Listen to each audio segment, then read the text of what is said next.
ये भाजपा की सोच आज हर दलित, हर पिछड़ा, हर आदिवासी और हर महिला समाज के सदस्य इसको समझ लेंगे।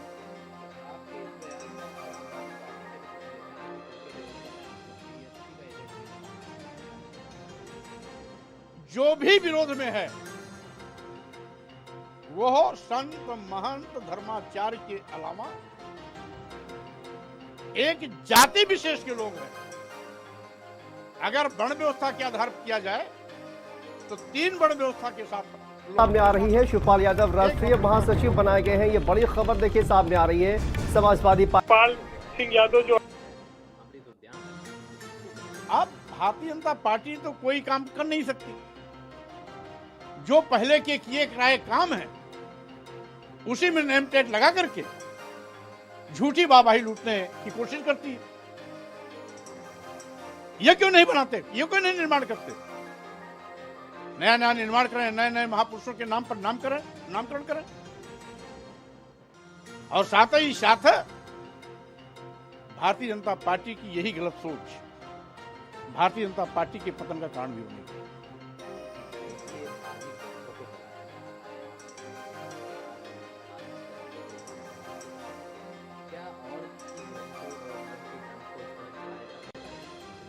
किसी धर्म ग्रंथ को नहीं जलाया जाता और न जलाया जा रहा है। गाली देने वाले आपत्तिजनक अंश को यदि कोई जलाता है तो धार्मिक पुस्तक नहीं है। कोई एक पेज जला रहा है, कोई उस आपत्तिजनक पृष्ठ को जला रहा है तो धार्मिक ग्रंथ नहीं। और एक चीज, किसने कहा धार्मिक ग्रंथ? लिखने वाले तो नहीं कहा कि धार्मिक ग्रंथ। तुलसीदास जी ने तो नहीं कहा धार्मिक ग्रंथ। उन्होंने तो कहा स्वांतः सुखाय तुलसी रघुनाथ गाथा भाषा निबंध मंजुल मातनोति। स्वांतः सुखाय तुलसी ने लिखा है। कहां से हो गया धर्म?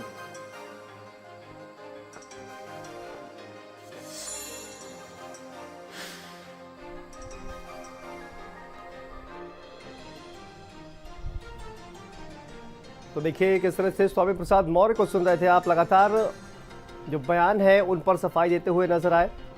लेकिन जिस तरह से सीमा अगर बात की जाए, देखिए एक बार फिर से उन्होंने कहा कि किसी भी धार्मिक ग्रंथ को जलाया नहीं जा रहा है। उसका जो एक अंश है उसको अगर जलाया जाता है। साथ साथ उन्होंने ये भी कहा कि रामचरितमानस को वो धार्मिक ग्रंथ जो है वो भी मानने को तैयार नहीं है। उन्होंने कहा कि तुलसीदास ने स्वयं नहीं लिखा है कि धार्मिक ग्रंथ, यानी कि विवाद जो है वो कहीं ना कहीं थमने का नाम नहीं ले रहा है। मोर्चा खोल दिया है जी। देखिए पूरा विवाद जो है वो कहीं ना कहीं स्वामी प्रसाद ने पहले मोर्चा खोल दिया और अब बैक होने को तैयार नहीं है। तमाम जो है वो भारतीय जनता पार्टी ने अखिलेश यादव की पार्टी पे निशाना साधा और दबाव बनाने की कोशिश की गई कि अखिलेश यादव स्वामी प्रसाद पर कार्रवाई करें। लेकिन स्वामी प्रसाद पर कार्रवाई के बजाय स्वामी प्रसाद को राष्ट्रीय महासचिव बना दिया गया अब। और जाहिर है कि स्वामी प्रसाद मौर्य ने आज सुबह ट्वीट किया था कि हाथी चलता रहता है और कुत्ते भौंकते रहते हैं। जब उनसे हमारी बातचीत हुई तो हमने उनसे कहा कि आप हाथी किसको कह रहे हैं, तो उन्होंने अपने आप को हाथी बताया कि हम इसी रास्ते पे चलते रहेंगे और लोग जो टीका टिप्पणी करने वाले हैं वो करते रहेंगे, लेकिन हम अपने जो लक्ष्य है उससे पीछे नहीं हटने वाले हैं। और ये देश में पूरे बहस छिड़ गई है और उस अंश को रामचरितमानस के हटाया जाना चाहिए जो कि जिसमें जो है वो शूद्रों का, महिलाओं का और दलितों का अपमान किया गया है। उन्होंने ये बात कही थी पहले और आज भी उस बात पे वो कायम है कि ऐसे अंश को हटाया जाना चाहिए। इसको लेकर पूरे देश में विवाद मचा हुआ है और स्वामी प्रसाद मौर्य के इस बयान को बाद से अखिलेश यादव का भी विरोध हुआ। कल वो यज्ञ करने के लिए जब गए थे गोमती के किनारे तो वहां पर तमाम लोगों ने उनका विरोध किया और काले झंडे दिखाए। इस पर अखिलेश यादव ने भी जब टीवी चैनल को बयान दिया तो उसमें साफ तौर पर उन्होंने कहा कि भारतीय जनता पार्टी के लोग उनको शूद्र समझते हैं। शायद यही वजह है कि मंदिर में नहीं जाने देना चाहते। हालांकि भारतीय जनता पार्टी के जो नेता हैं, दयाशंकर सिंह से अभी थोड़ी देर पहले बात हुई जो कि उत्तर प्रदेश सरकार में मंत्री हैं, उन्होंने कहा कि अगर अखिलेश यादव अयोध्या जाएं, काशी जाएं तो हम उनका खुद वहां पे स्वागत करेंगे। तो इस तरह की चर्चाएं अब छिड़ गई हैं। लेकिन रही स्वामी प्रसाद मौर्य की बात, तो स्वामी प्रसाद मौर्य अपनी बात पे अड़े हुए हैं। समाजवादी पार्टी पहली, उसका इतिहास सबको पता है। समाजवादी पार्टी की सरकार में कभी माताओं बहनों की बेताबरू सुरक्षित नहीं रही। अब स्वामी प्रसाद मौर्य पता नहीं कौन सी दुहाई देना चाहते हैं, जनता इसको सब जानती है, समय पर उन्हें भी सबक सिखाएगी। पॉलिटिकल बयान।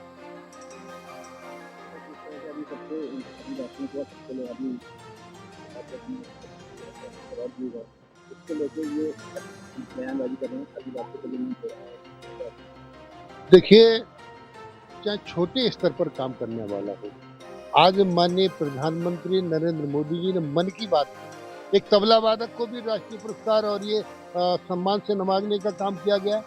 बाकी जिस जिस विधा में, जिस जिस क्षेत्र में जो लोग काम करते हैं, तो उनको सम्मान मिलना ही चाहिए।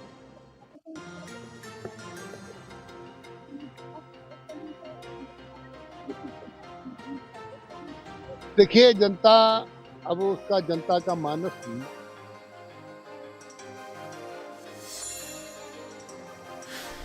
तो देखिए लगातार जिस तरह से प्रतिक्रियाएं सामने आ रही हैं और पूरी तरह से जो है समाजवादी पार्टी अब तैयार नजर आ रही है। सीमा, जिस तरह से आपने कहा कि अब स्वामी प्रसाद मौर्य ने मोर्चा खोल दिया है और अब वो पीछे हटने को तैयार नहीं है, एक बड़ा मुद्दा कहीं ना कहीं बनने वाला है। सीमा भी है, देखिए पहले दिन से पूरे देश में इस बात को लेकर चर्चा शुरू हो गई है और गांव-गांव तक इस बात की चर्चा हो रही है कि आखिर जो है वो रामचरितमानस की जिन चौपाइयों की बात स्वामी प्रसाद मौर्य कर रहे हैं उसमें है क्या।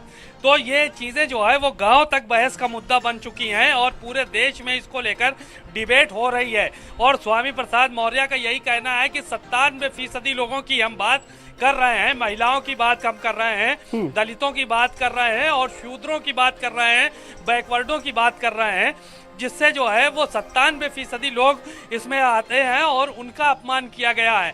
हालांकि भारतीय जनता पार्टी के तमाम नेताओं का कहना है कि तो पूरे सनातन धर्म का अपमान कर दिया स्वामी प्रसाद मौर्य ने, लेकिन मौर्य अपनी बात से किसी भी सूरत से हटने को तैयार नहीं है और कह रहे हैं कि हम अपनी बात पर अडिग रहेंगे, चाहे जितने लोग हमारा विरोध करें और चाहे जितने लोग जो है वो हमारे विरोध में उतर आए, लेकिन हम अपनी बात से पीछे हटने वाले नहीं हैं। तो ये एक बड़ा विवाद कहीं ना कहीं बनता चला जा रहा है और इसको लेकर जो तमाम दल के लोग हैं वो कुछ लोग तो इसको विरोध कर रहे हैं और स्वामी प्रसाद के समर्थन में भी तमाम लोग उतर आए हैं। और स्वामी प्रसाद के समर्थन में जो लोग उतरे हैं, आज ने उन्होंने तमाम स्थानों पर जो है वो रामचरितमानस की कुछ प्रतियां भी जलाई हैं और उसकी तस्वीरें भारत समाचार पे आई थी कि किस तरह से प्रतियां जलाई गई, लेकिन भारत समाचार भी यही मानता है कि इस तरह की प्रतियां जलाना कहीं ना कहीं गलत है, जो विरोध है उसको इस तरह से दर्ज नहीं कराना चाहिए। स्वामी प्रसाद मौर्य ने भी इस बात को कहा है